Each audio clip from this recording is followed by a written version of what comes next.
నా TV news వార్తలకు స్వాగతం. ముందుగా వార్తల్లోని ముఖ్యాంశాలు. సీట్ల పెంపుపై సీఎం రేవంత్ విమర్శలు. అఖిలపక్షం సమావేశం నిర్వహించాలని డిమాండ్. ఉత్తర దక్షిణ రాష్ట్రాల మధ్య అసమానతలు పెరుగుతాయని హెచ్చరిక.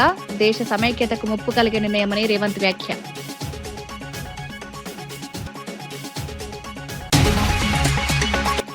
పునర్విభజనపై దక్షిణాదికి అన్యాయం లేదన్న కిషన్ రెడ్డి. కేంద్రం పూర్తి జాగ్రత్తలతో నిర్ణయాలు తీసుకుంటుందని వెల్లడి. రాజకీయ ప్రయోజనాలకు అంశాన్ని వాడొద్దని సూచన. సమతుల్య ప్రాతినిధ్యం లక్ష్యంగా చర్యలు తీసుకుంటామని స్పష్టం.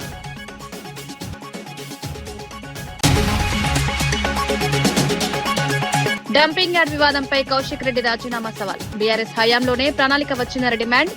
నిజమైతే తన పదవికి రాజీనామా చేస్తారని స్పష్టం. అసత్యమైతే ప్రత్యర్థులు రాజీనామా చేయాలని సవాల్.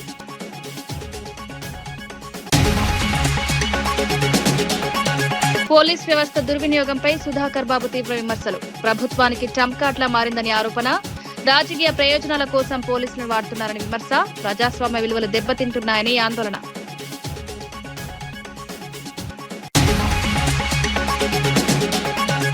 పూతలపట్టులో జనసేన భారీ ర్యాలీ. మన ఊరు మన జెండా కార్యక్రమానికి భారీ స్పందన. స్కూటర్ ర్యాలీలో పెద్ద ఎత్తున కార్యకర్తలు. ప్రాంతీయ రాజకీయాల్లో జనసేన ప్రభావంపై చర్చ.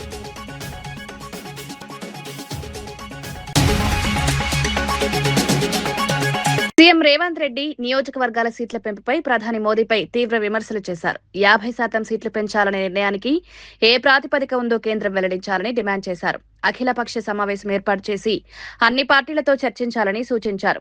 రాజకీయ అవసరాల కోసం సీట్ల పెంపు చేస్తే ఉత్తర దక్షిణాది రాష్ట్రాల మధ్య అసమానతలు పెరుగుతాయని హెచ్చరించారు. ఇది దేశ సమైక్యతకు ముప్పుగా మారే అవకాశం ఉందన్నారు. చిన్న రాష్ట్రాలు దక్షిణాది రాష్ట్రాలకు అన్యాయం జరుగుతోందని అభిప్రాయపడ్డారు. మహిళల పేరుతో రాజకీయ లాభాల కోసం నిర్ణయాలు తీసుకుంటున్నారని విమర్శించారు. గతంలో జరిగిన వివక్ష ఎలా ప్రభావం చూపిందో మనం చూశామని గుర్తు చేశారు. ఈ అంశంపై దేశవ్యాప్తంగా జరగాల్సిన అవసరం ఉందన్నారు. ఆంధ్రప్రదేశ్లో జనాభాను లెక్క తీసుకున్నప్పుడు అక్కడ 80 వచ్చినాయి. ఉమ్మడి ఆంధ్రప్రదేశ్లో జనాభాను తీసుకుంటే ఇక్కడ 42 వచ్చినాయి. ఏ జనాభా ప్రాతిపదిక మీద అయితే 543కు మనం చేరినామో దాని మీద సరాసరి బ్లాంకెట్గా 50% అని చెప్పేసి కలిపేస్తున్నాం.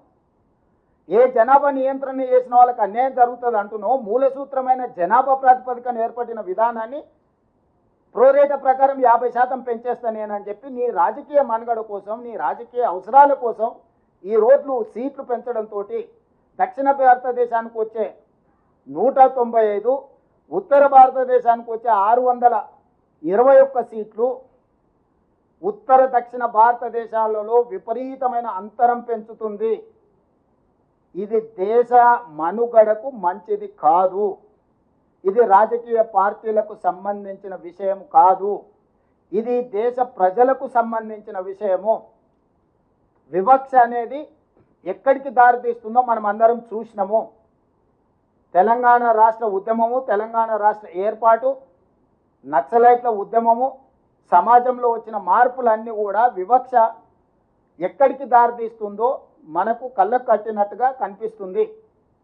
ఈరోజు ఈ వివక్షను ఇంకా పెంచడానికి బీజేపీ ప్రయత్నం చేసుకుంటూ ప్రజల్ని మభ్యపెడుతూ చిన్న రాష్ట్రాలకు, ముఖ్యంగా దక్షిణాది రాష్ట్రాలకు అన్యాయం చేసుకుంటూ మేము ఏమీ చేయడం లేదు, ఇది ఒక అద్భుతమైన బిల్లు, ఈ అద్భుతమైన బిల్లుకు మీరు అనుకూలంగా లేరు, మీరు మహిళా వ్యతిరేకుల అని మహిళల ముసుగులో ఆనాడు యుద్ధం చేసినప్పుడు కూడా సికండిని అడ్డం పెట్టుకొని చేసారు. టీపీసీసీ అధికార ప్రతినిధి రవిచంద్ర బీఆర్ఎస్ పార్టీపై తీవ్ర విమర్శలు చేశారు. రాష్ట్రంలో జరుగుతున్న అభివృద్ధిని అడ్డుకోవడమే ప్రతిపక్షాల ప్రధాన లక్ష్యమని ఆరోపించారు. ప్రభుత్వం చేపడుతున్న ప్రతి అభివృద్ధి కార్యక్రమాన్ని మొదటి దశలోనే అడ్డుకునేందుకు కుటిల ప్రయత్నాలు చేస్తున్నారన్నారు. 10 ఏళ్ల పాటు అధికారంలో ఉన్నప్పటికీ రాష్ట్రానికి తగిన అభివృద్ధి చేయలేకపోయిన బీఆర్ఎస్ నాయకులు ఇప్పుడు మార్పును చూసి తట్టుకోలేకపోతున్నారని విమర్శించారు. ప్రజల సంక్షేమం కోసం ప్రభుత్వం తీసుకుంటున్న నిర్ణయాలను అడ్డుకోవడం సరైంది కాదన్నారు. ఇప్పటికైనా తమ వైఖరిని మార్చుకుని రాష్ట్ర అభివృద్ధికి సహకరించాలని సూచించారు. లేకపోతే ప్రజలు తగిన గుణపాఠం చెప్తారని హెచ్చరించారు. జిల్లాకు వెళ్ళి అక్కడ కాంగ్రెస్ పార్టీని బదనాం చేసే ప్రయత్నం చేశారు. ఇప్పుడు నిన్న కూడా ఈ సిద్దిపేటలో కానీ అటు చూస్తే కరీంనగర్లో కానీ కేటీఆర్ గారు మాట్లాడుతూ దాచుకో దోచుకో అనేటువంటి పాలసీ నడుస్తుంది తెలంగాణ రాష్ట్రంలో అని చెప్పేసి మాట్లాడుతుంటే, మీరు 10 ఏళ్ల కాలంలో దాచుకొని దోచుకుందే కదా చేసింది. మీరు తెలంగాణ రాష్ట్ర ప్రజలకు చేసింది ఏముంది కదా, ఏం ఒరగబెట్టారు మీరు? తెలంగాణ రాష్ట్రంలో 10 ఏళ్ళు మీరు తప్ప తెలంగాణ రాష్ట్ర ప్రజలు ఎక్కడైనా బాగుపడ్డ సందర్భం మనకు కనిపిస్తుందా? ఇంకోటి బాబా బామ్మర్దులు గత 10 సంవత్సరాలు మీరు దోచుకుందే కాకుండా ఇప్పుడు కొత్తగా మన రాష్ట్ర ముఖ్యమంత్రి రేవంత్ రెడ్డిని బదనాం చేయడానికి బాబా బామ్మర్ది అనే కొత్త వరవడిని తెరపై తీసుకొచ్చి పార్టీని అటు ముఖ్యమంత్రిని బదనాం చేసే ప్రయత్నం చేస్తున్నారు. జాగ్రత్త, మీరు ఎక్కడ పోయినా కానీ రాష్ట్ర ప్రజలు మిమ్మల్ని చీదరించుకునే పరిస్థితి కనిపిస్తుంది. కాబట్టి మీరు గత 10 సంవత్సరాలకెళ్ళి మేము పార్టీ నాయకత్వానికి అటు ప్రజలకు దూరం అయ్యింది అనేదాన్ని మీరే తేటతెల్లం చేసుకున్నారు. కాబట్టి మీ పరిపాలన ప్రజలకు ఎంత దూరం ఉందనేది మీకు రాష్ట్ర ప్రజలకు అర్థమవుతుంది. రానున్న రోజుల్లో ప్రభుత్వంలో మంత్రుల పైన ఎలాంటి మీరు బట్టగాల్చి మీదేసే ప్రయత్నం చేస్తే రానున్న రోజుల్లో మిమ్మల్ని తెలంగాణ రాష్ట్రం తిరగనిచ్చే పరిస్థితి ఉంది. పూతలపట్టు నియోజకవర్గంలో జనసేన పార్టీ ఆధ్వర్యంలో మన ఊరు మన జెండా కార్యక్రమం ఘనంగా జరిగింది. రఘురామ చౌదరి నేతృత్వంలో భారీ స్కూటర్ ర్యాలీ నిర్వహించారు. తవనంపల్లి నుంచి పలు గ్రామాల వరకు ర్యాలీ కొనసాగింది. మార్గ మధ్యంలో పార్టీ జెండాలను ఆవిష్కరించారు. పెద్ద ఎత్తున జననాయకులు కార్యకర్తలు పాల్గొన్నారు. రోడ్లు జనంతో కిటకిటలాడాయి. ఊహించిన దానికంటే ఎక్కువగా స్పందన రావడంతో కార్యక్రమం విజయవంతమైంది. ఈ ర్యాలీతో ప్రాంతీయ రాజకీయాల్లో చర్చ మొదలైంది. పార్టీ బలోపేతానికి దోహదపడుతుందని నాయకులు పేర్కొన్నారు. మీడియా ముఖంగా అందరినీ కోరుతున్నాను. బలమైన రిప్రజెంటేషన్ ఉంటే కానీ పై స్థాయిలో పనులు జరగవు. మన చిత్తూరు జిల్లా ప్రత్యేకంగా నవనంపల్లి మండలం అన్ని విధాలా వెనుకబడి ఉంది. ఈ వెనుకబాటుతనాన్ని నుంచి బయటపడాలంటే మనము బలమైన రిప్రజెంటేషన్ ఇవ్వాల్సి ఉంటుంది. ముఖ్యంగా ఇక్కడ మెజారిటీ రైతులు మామిడి మీద ఆశపడి జీవిస్తున్నారు. ఈ మధ్యకాలంలో మామిడి గిట్టుబాటు ధర లేక చాలా ఇబ్బందులు పడుతున్నారు. దానికి 1,00,000 కారణాలున్నాయి. వీటన్నిటినీ మనం సమూలంగా బయటపడాలంటే గవర్నమెంట్తో కలిసి మన ఉద్దేశాలను మన బాధల్ని ప్రాపర్గా రిప్రజెంట్ చేయాలంటే ఒక బలమైన బేస్ ఉండాలి, ఒక నాయకత్వం ఉండాలి. నేను మన ఏరియా సమస్యలను మన ప్రాంత సమస్యలను గవర్నమెంట్ దగ్గరికి తీసుకెళ్ళదలుచుకున్నాను. ముఖ్యంగా ఇక్కడ మామిడి సమస్యలు తీరాలంటే డొమెస్టిక్ మార్కెట్ ఇంప్రూవ్ చేయాలి. డొమెస్టిక్ కన్జంప్షన్ ఇంప్రూవ్ అయితే కానీ మామిడి రైతుల భవిష్యత్తు ప్రశ్నార్థకం అవుతుంది. దానికోసం కొన్ని ప్రణాళికలు రచించాను. గవర్నమెంట్తో మాట్లాడి ఖచ్చితంగా మన సమస్యలు త్వరలోనే తీర్చేలాగా ప్లాన్ చేస్తున్నాను. ఈ పరిష్కారం తాత్కాలికం కాకూడదు, పర్మనెంట్ సొల్యూషన్స్ ఎత్తుక్కోవాలనేది నా ఉద్దేశం. ఏ ఒక్క సంవత్సరమో 2 రూపాయలు 4 రూపాయలు ఇస్తే ఆ సంవత్సరం మాత్రమే రైతు సమస్య తీరుతుంది. కానీ పర్మనెంట్గా తీరాలంటే కొన్ని పెద్ద సంస్థలు మన జిల్లాలో మన ఏరియాలో వస్తే కానీ రైతు సమస్యలు తీరవు. దాన్ని అతి త్వరలో నేను ప్రభుత్వం దృష్టికి తీసుకెళ్ళి ముఖ్యమంత్రి గారి దృష్టికి, ఉప ముఖ్యమంత్రి పవన్ కళ్యాణ్ గారి దృష్టికి కూడా తీసుకెళ్ళి తొందరలోనే ప్రణాళికాబద్ధమైన లాంగ్ టర్మ్ సొల్యూషన్స్.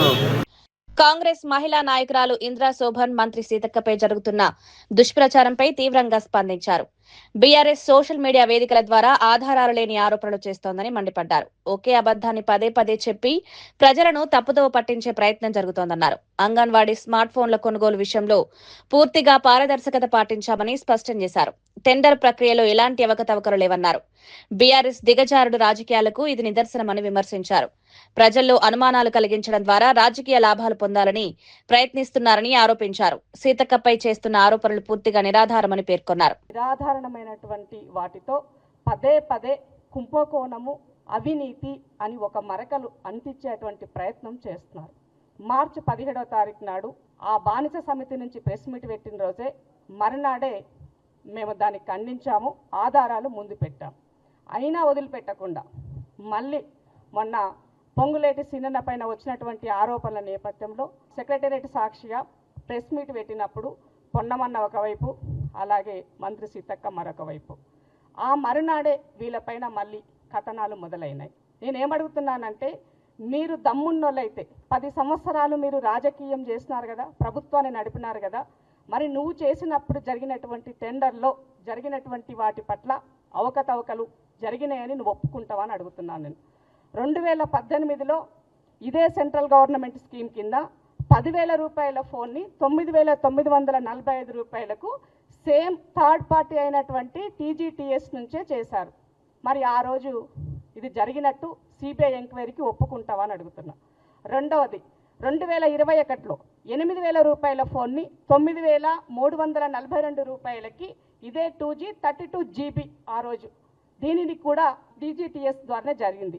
మరి ఇది ఒప్పుకుంటారని అడుగుతున్నాను. మూడో విషయం, ఇవాళ మేము తీసినటువంటి దాన్ని సెంట్రల్ గవర్నమెంట్ స్కీమ్ అయినటువంటి పోషణ్ అభియాన్లో జరిగినటువంటి 38,130 ఫోన్లకి సంబంధించి సెంట్రల్ గవర్నమెంట్ నిర్ణయించిన ధర 11,800 రూపాయలు. దీనికి మనం 11,650 రూపాయలకు మాత్రమే ఫిక్స్ చేశాము. సో దీన్ని కూడా పూర్తిగా ట్రాన్స్పరెంట్గా థర్డ్ పార్టీ అయినటువంటి టీజీటీఎస్ ద్వారానే టెండర్ వేశాము. ఈ టెండర్లో కూడా సెంట్రల్ ప్రతిపాదించినటువంటి నామ్స్ ఏవైతే ఉన్నాయో వాళ్ళు ఏవైతే ఇచ్చారో ఇది జంప్ పోర్టల్ ద్వారా జరిగేటువంటిది. ఇక్కడ పూర్తిగా ఒక 5గురు ఎక్స్పర్ట్ కమిటీకి సంబంధించినటువంటి వాళ్ళని ఇందులో సభ్యులుగా ఉంటారు. మరి ఇది కూడా తెలవనటువంటి దౌర్భాగ్యం లెక్క, సన్యాసి లెక్క, ఇందులో ఏమో అయిపోయిందని ముచ్చట్లు చెప్తున్నటువంటి వాళ్ళకి ఇది. టీపీసీసీ అధికార ప్రతినిధి డాక్టర్ చరణ్ కౌశిక్ యాదవ్ బీఆర్ఎస్ ఆరోపణలపై స్పందించారు. అసెంబ్లీలో మంత్రి సీతక్క గత ప్రభుత్వ అవినీతి, తప్పుడు ప్రచారాలను వివరించారని తెలిపారు. ఆ ప్రశ్నలకు సమాధానం చెప్పలేక బీఆర్ఎస్ నేతలు వ్యక్తిగత ఆరోపణలకు దిగుతున్నారని విమర్శించారు. సోషల్ మీడియా ద్వారా అసత్యాలను ప్రచారం చేసి ప్రజలను మభ్యపెట్టే ప్రయత్నం జరుగుతోందన్నారు. గత 10 ఏళ్లలో మహిళా సంక్షేమాన్ని పట్టించుకుని బీఆర్ఎస్ ఇప్పుడు బాధ్యత తప్పించుకునేందుకు ప్రయత్నిస్తోందన్నారు. సీతక్కపై చేస్తున్న ఆరోపణలు పూర్తిగా ఆధారరహితమని స్పష్టం చేశారు. ఇండ్లకు సంబంధించి కనెక్షన్లు పనిచేయడం లేదు.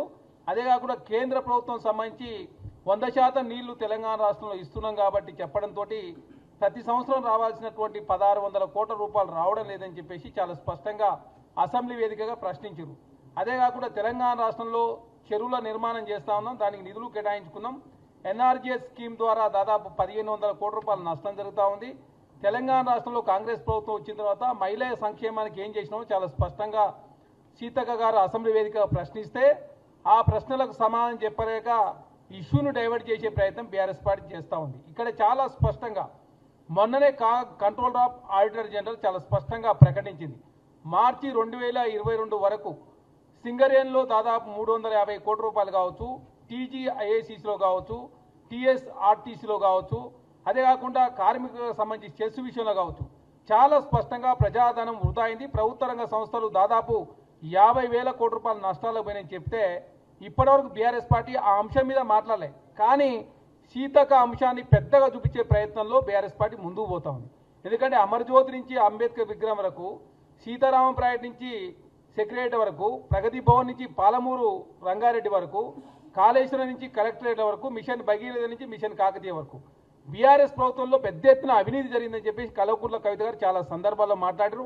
కాగ్ కూడా చాలా స్పష్టంగా వ్యక్తం చేసింది. అయినా ఇట్లాంటి అంశాలను మీద బీఆర్ఎస్ పార్టీ స్పందించకుండా ఏదో సెల్ ఫోన్ల అంశాన్ని తీసుకొచ్చి తెలంగాణ రాష్ట్రంలో 42 కోట్లకు సంబంధించిన అంశం పెద్దగా చూపించే ప్రయత్నంలో బీఆర్ఎస్ పార్టీ ముందుకు పోతా ఉంది. ఎందుకంటే మహిళలకు సంబంధించిన అంశం విషయంలో బీఆర్ఎస్ పార్టీకి సమాధానం చెప్పడానికి వాళ్ళకి ప్రశ్నలు లేవు. ఎందుకంటే బీఆర్ఎస్ ప్రభుత్వం ఆయనలో మహిళలకు రుణమాఫీ చేస్తానని చెప్పేసి 4,500 కోట్ల రూపాయలు మహిళలకు మాఫీ చేయకుండా మహిళలను మోసం చేస్తే కాంగ్రెస్ ప్రభుత్వంలో సీతక్క నేతృత్వంలో దాదాపు 57,000 కోట్ల రూపాయలు వడ్డీ రుణాలు ఇస్తూ పెట్రోల్ బంకులలో కావచ్చు, ఆర్టీసీలో కావచ్చు, అదే కాకుండా సోలార్ విద్యుత్తులో కావచ్చు, తెలంగాణ రాష్ట్రంలో శిల్పారామంలో స్టాళ్లు కావచ్చు, సమ్మక్క సారక్క జాతర దగ్గర స్టాళ్లు కేటాయించే అంశంలో కావచ్చు, కాంగ్రెస్ ప్రభుత్వం దేశంలో ఏ రాష్ట్రంలో చేయని విధంగా అద్భుతమైనటువంటి మహిళా పథకాలు చేస్తుందని చెప్పి చాలా స్పష్టంగా మొన్ననే ఎకనామిక్ సర్వే కేంద్ర ప్రభుత్వం ప్రశంసించింది. కాబట్టి కాంగ్రెస్ పార్టీ ప్రశ్నలకు సమాధానం చెప్పలేక అవినీతి మచ్చ అంటించే ప్రయత్నంలో బీఆర్ఎస్ పార్టీ అదేవిధంగా కిషాన్ గారు ముందుకు పోతా ఉన్నారు. కాబట్టి బీఆర్ఎస్ పార్టీ ఇప్పటివరకు ఆ కాగ్ రిపోర్ట్ మీద సమాధానం చెప్పలేదు. అదే కాకుండా మహిళలకు సంబంధించి కేంద్ర ప్రభుత్వం ప్రశంసిస్తే మీ ఆయనలో ఏం జరిగిందో చెప్పండి అని చెప్తే దానికి సమాధానం చెప్పకుండా తెలంగాణ రాష్ట్రంలో ఈ సెల్ ఫోన్ అంశాన్ని పెద్దగా చూపించే ప్రయత్నంలో కిషాన్ కావచ్చు బీఆర్ఎస్ పార్టీ ముందుకు పోతా ఉంది. కాబట్టి కాంగ్రెస్ మాజీ ఎమ్మెల్యే టీజీఆర్ సుధాకర్ బాబు పోలీస్ వ్యవస్థపై తీవ్ర విమర్శలు చేశారు.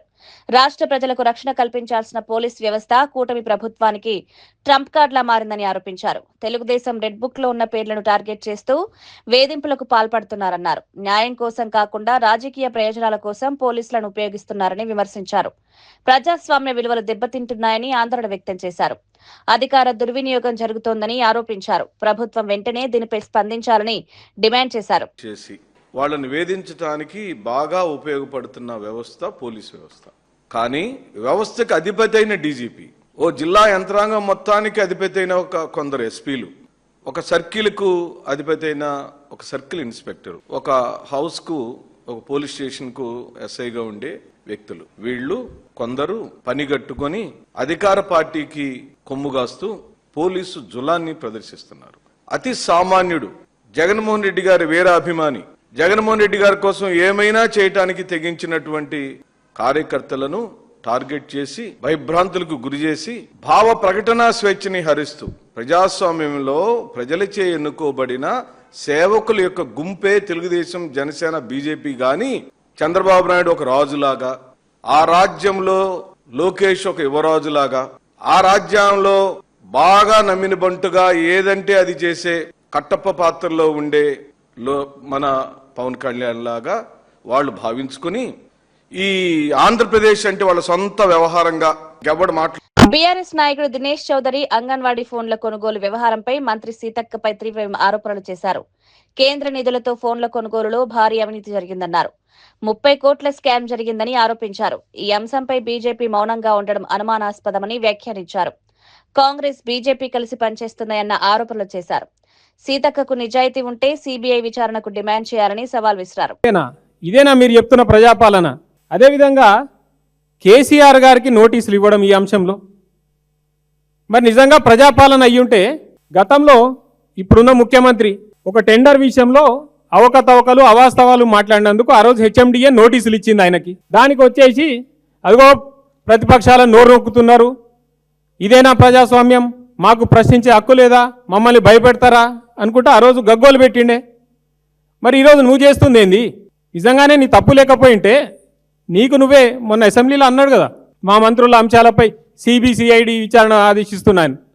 మరి ఈ అంశం లేవనైతే మేము దగ్గర ఒక 5-6 రోజులు అవుతోంది, ఈ రోజు వరకు ఎందుకు ప్రతిస్పందన రాలే?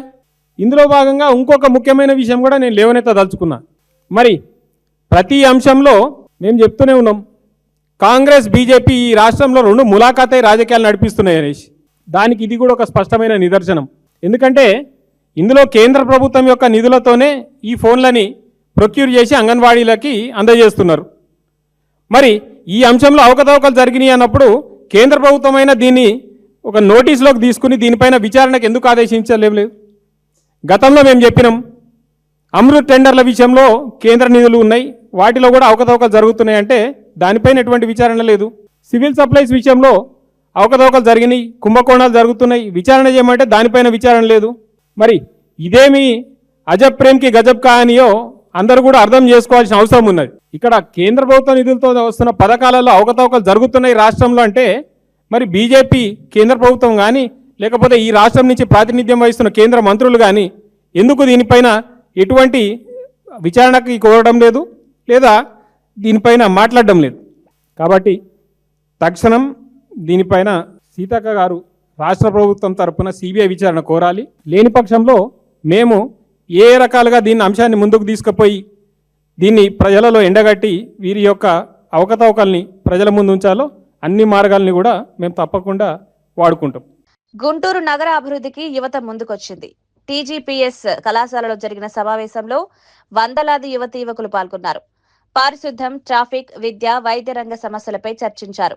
7 బృందాలుగా ఏర్పడి పరిష్కార మార్గాలను సూచించారు. కనెక్ట్ పేరుతో యువతను ఏకతాటిపైకి తీసుకొచ్చి కార్యాచరణ చేపట్టాలని నిర్ణయించారు.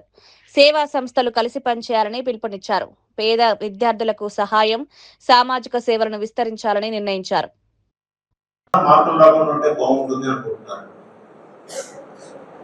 అంటే కాంపిటేటివ్ స్పిరిట్ అనేది మీలో ఆ love and affection and relationship అనేది కొట్టేస్తా ఉంది కిందకి. That is the greatest misfortune. ఆర్ 1990లో భారతదేశ వ్యాప్తంగా అందరూ చదువుకోవాలని ఒక పెద్ద ఉద్యమం.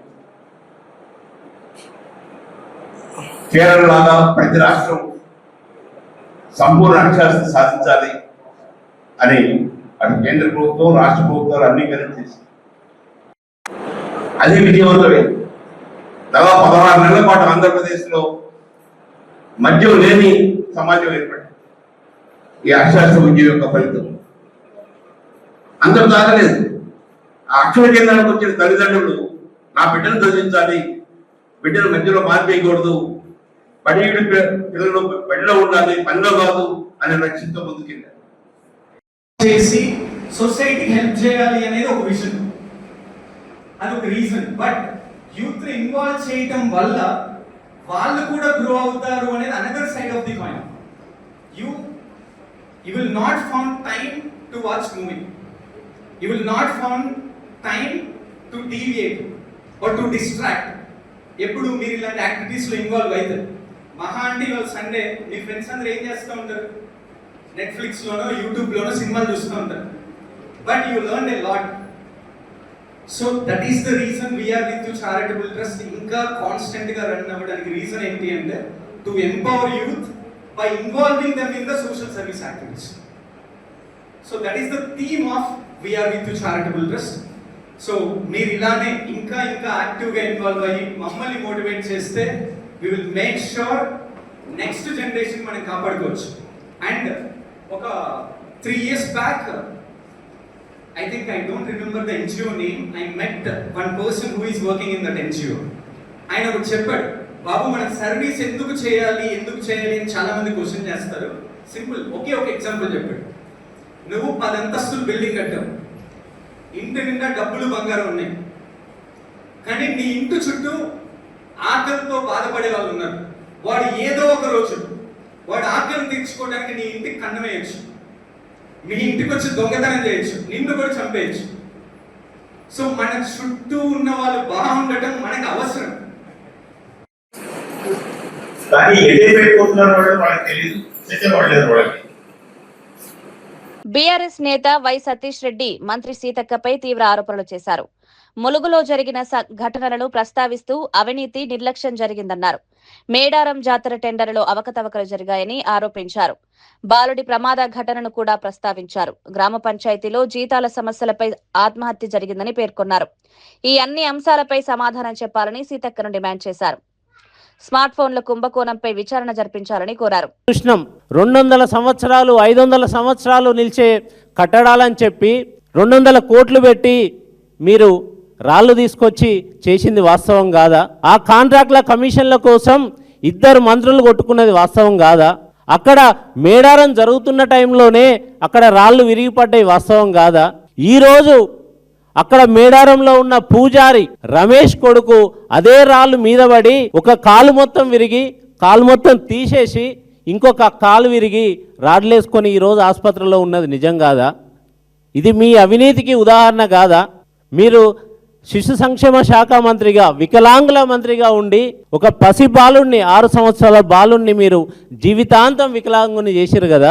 ఇది మీ పాలన. ఈరోజు జరిగింది ఇదే అంగన్వాడీలో ఇచ్చే సత్తుపిండిని తీసుకొని ములుగు నియోజకవర్గంలో గోవింద్రాపేట గ్రామంలో అక్కడున్న గ్రామ పాలకులు కోతులను చంపడానికి సత్తుపిండిలో విషగుళికలను పెడితే 6 సంవత్సరాల బాలుడు అశ్విన్ నందన్ ఈరోజు ఇప్పుడు వరంగల్లో ఎంజిఎం హాస్పిటల్లో ఆయన జీవితం కోల్పోయి మరణించి ఉన్నది వాస్తవం కాదా? దీనికి బాధ్యులు ఎవరు? మీరు కాదా? గ్రామీణాభివృద్ధి శాఖ మంత్రిగా ఉన్నారు, ఇటు శిశు సంక్షేమ శాఖ మంత్రిగా ఉన్నారు. దీనికి బాధ్యులు ఎవరు? కోతులను చంపడానికి విషం పెట్టమని ఎవరు చెప్పారు మీకు? ఈరోజు ప్రభుత్వ స్కూల్లో గ్రౌండ్లో పిల్లలు ఆడుకుంటారని అందరికీ తెలుసు కదా. ఆ పిల్లలు ఆడుకునే ప్లేస్లో విషం పెట్టిన సత్తుపిండి పెడితే కేంద్ర మంత్రి కిషన్ రెడ్డి నియోజకవర్గాల పునర్విభజనపై స్పష్టతనిచ్చారు. దక్షిణాది రాష్ట్రాలకు ఎట్టి పరిస్థితుల్లోనూ అన్యాయం జరగదన్నారు. కేంద్ర ప్రభుత్వం ఈ విషయంలో జాగ్రత్తలు తీసుకుంటోందని పేర్కొన్నారు. ఈ అంశాన్ని రాజకీయంగా ఉపయోగించుకోవద్దని పార్టీలకు విజ్ఞప్తి చేశారు. దేశవ్యాప్తంగా సమతుల్య ప్రాతినిధ్యం కల్పించడమే లక్ష్యమని వివరించారు. ప్రజల్లో ఉన్న సందేహాలను తొలగించేందుకు చర్యలు తీసుకుంటామన్నారు. పునర్విభజన ప్రక్రియ పారదర్శకంగా జరుగుతుందని హామీ ఇచ్చారు. ఏదైతే 33% మహిళలకు రిజర్వేషన్ ఇస్తున్నామో దానికి అదనపు సీట్లు తీసుకొస్తాం. సుప్రీంకోర్టు జస్టిస్ నేతృత్వంలో ఈ యొక్క డీలిమిటేషన్ కమిటీ ఏర్పాటు చేయాలి, స్టేట్ లెవెల్లో కమిటీస్ ఏర్పాటు చేయాలి, వివిధ పార్లమెంట్ నియోజకవర్గాల్లో ప్రజలకు సంబంధించినటువంటి అభిప్రాయ సేకరణ చేయాలి, రాష్ట్రాల వారీగా అన్ని రాజకీయ పార్టీల అభిప్రాయాలు తీసుకోవాలి. దీనికి రాజ్యాంగబద్ధంగా 2 సంవత్సరాలు పడుతుంది. కాబట్టి ఈ సెన్సస్ నివేదిక వచ్చిన తర్వాత మనకు ఆ సమయం సరిపోదు. కాబట్టి 2011 సెన్సస్ ప్రకారము ఈరోజు డీలిమిటేషన్ చేస్తా ఉన్నాము. ఎమ్మెల్యే పాడి కౌశిక్ రెడ్డి హుజురాబాద్ డంపింగ్ యార్డ్ అంశంపై సవాల్ విసిరారు. ఈ ప్రతిపాదన బీఆర్ఎస్ హయాంలో వచ్చినట్లు నిరూపిస్తే తన ఎమ్మెల్యే పదవికి రాజీనామా చేస్తారన్నారు. బీఆర్ఎస్ కాలంలో కాకపోతే బండి సంజయ్, ఈటెల రాజేందర్ రాజీనామా చేయాలన్నారు. ఈ అంశంపై రాజకీయంగా పెద్ద జరుగుతోంది. ప్రజల ముందుకు నిజాలు తీసుకురావాలని ఆయన డిమాండ్ చేశారు. మెయిన్ ఎమ్మెల్సీ ఆధ్వర్యంలో ఉన్న రోజు శాంక్షన్ కాపీ ఒక్కటి కూడా వాళ్ళు చూపిస్తే నా ఎమ్మెల్యే పదవికి నేను రాజీనామా చేయడానికి సిద్ధంగా ఉన్నా. లేకపోతే వాళ్ళిద్దరు వాళ్ళ ఎంపీ పదవిని రాజీనామా చేయడానికి సిద్ధంగా ఉన్నారా అని నేను అడుగుతాను. ఈ సవాల్ ఉంటే మనం స్వీకరించమని చెప్పు. 26/7/2024 నాడు మాత్రమే ఈ ప్రభుత్వం ప్రకటించింది. ఇంతకుముందు ఎవిడెన్స్ చూపించినా ఇప్పుడు కూడా చూపిస్తా ఉన్నాను. నోటి మాటలు మాట్లాడి గాలి ముచ్చట్లు మాట్లాడొద్దని నేను చెప్తా ఉన్నాను. హుజురాబాద్ లో డంపింగ్ యార్డ్ వద్దు, హుజురాబాద్ ప్రజల ప్రాణాలు ముద్దు అనేది ఒక స్లోగన్ తోని పార్టీలకి అతీత జేఏసీ నాయకత్వంలో ఇవాళ అందరం కూడా హైదరాబాద్ నియోజకవర్గ ప్రజలందరం కూడా పోరాటం చేస్తా ఉన్నాం. దయచేసి ప్రభుత్వాన్ని నేను విజ్ఞప్తి చేస్తా ఉన్నాను, వెంటనే పెద్ద మనసు చేసుకొని ఈ డంపింగ్ యార్డ్ ని మీరు రద్దు చేయాలని నా హుజురాబాద్ నియోజకవర్గ ప్రజల పక్షాన డిమాండ్ చేస్తా ఉన్నాను. వార్తలు ముగించే ముందు ముఖ్యాంశాలు మరోసారి. సీట్ల పెంపుపై సీఎం రేవంత్ విమర్శలు. అఖిలపక్షం సమావేశం నిర్వహించాలని డిమాండ్. ఉత్తర దక్షిణ రాష్ట్రాల మధ్య అసమానతలు పెరుగుతాయని హెచ్చరిక. దేశ సమైక్యతకు ముప్పు కలిగే నిర్ణయమని రేవంత్ వ్యాఖ్య.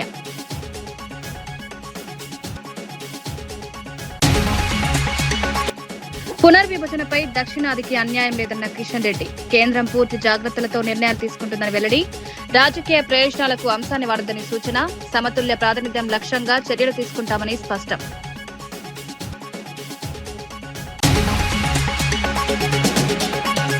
డంపింగ్ యార్డ్ వివాదంపై కౌశిక్ రెడ్డి రాజీనామా సవాల్. బీఆర్ఎస్ హయాంలోనే ప్రణాళిక వచ్చిందని డిమాండ్.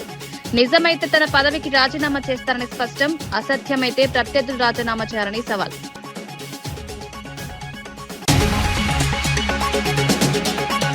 పోలీస్ వ్యవస్థ దుర్వినియోగంపై సుధాకర్ బాబు తీవ్ర విమర్శలు. ప్రభుత్వానికి ట్రంప్ కార్డులా మారిందని ఆరోపణ. రాజకీయ ప్రయోజనాల కోసం పోలీసులను వాడుతున్నారని విమర్శ. ప్రజాస్వామ్య విలువలు దెబ్బతింటున్నాయని ఆందోళన.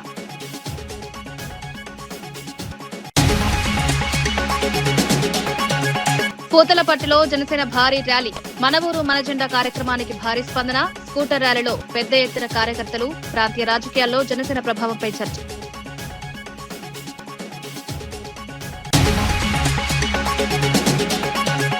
వార్తా విశేషాలు మరో బులెటిన్లో మళ్ళీ కలుద్దాం. నమస్కారం.